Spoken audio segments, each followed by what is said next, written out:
Hey guys, this is Troy from the Do-It-Yourself world. There's something shiny and big hanging off the back of my truck that I got for free. I got a mega metal melting haul today. This is Memorial Weekend and I went to garage sales looking for free metal to melt down. I've got a, I believe, 30-foot extension ladder. And I've got a massive power tool. So let me take you inside the deck of the bed of the truck. Well, that is going to be some nice melting.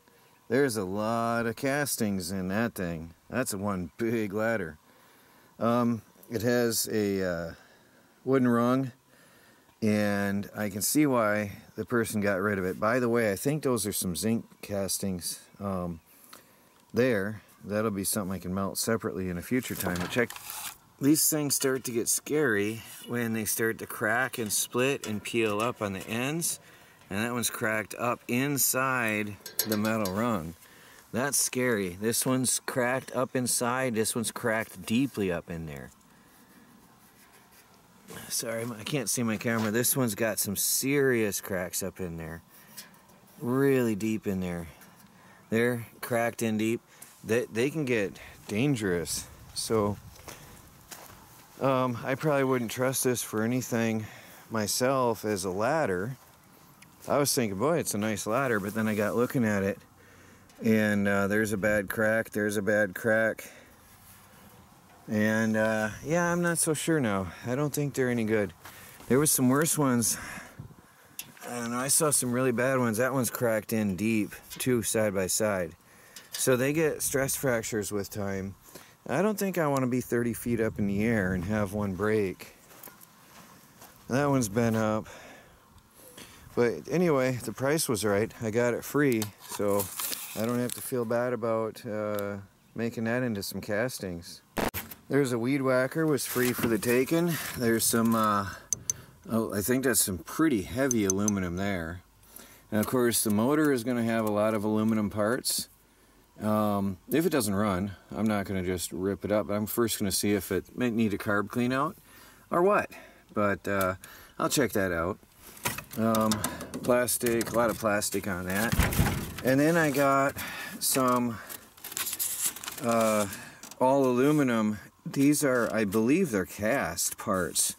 These are heavy old circular saws. I mean, really heavy. I can't imagine running that all day. The men that ran these must have been big boys back in the day. Oh, that is some heavy. It's an old Porter cable. That's all aluminum, all cast aluminum. And then of course there's some copper inside the motors. So I've got aluminum for casting. I've got copper inside. I've got wires, the cords. And there's another one. Another beast, a Black & Decker, ancient. Now, I did not pay what's the price tags on them. No. Oh, that's got a plastic handle. But then we've got an aluminum case, aluminum guard, table. And a lot of yeah, that's cast. Look at that. There's the casting mark right there. That's cast aluminum. Very, very good stuff for what I do.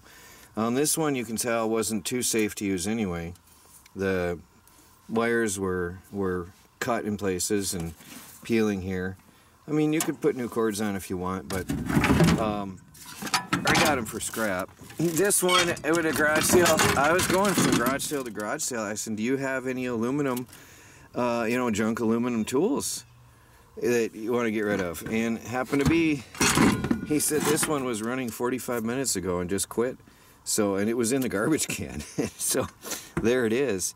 We got a steel piece here. We got a steel guard. It looks like we got some cast aluminum here. And of course, then we got some copper. And the base plate is steel. This is a more modern one. So we got a lot of plastic, but we got a good chunk of aluminum there. And absolutely, there's going to be some copper for melting down in a future date. Now this one was definitely out in the junk pile. This one's broke up. It's an old miter saw. Actually, It says Rockwell motorized miter box. How funny is that? You don't see them around. A motorized miter box. Belt driven.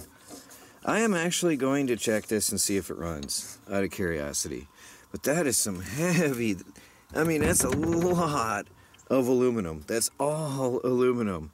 That is a massive amount of casting right there. If the engine doesn't run, or if the motor doesn't run, then that's getting scrapped. And then I got this one, again, forget the price, I did not pay that. This is all aluminum through and through. Heavy, heavy chunk of aluminum. Again, you got some copper in there that I can melt down.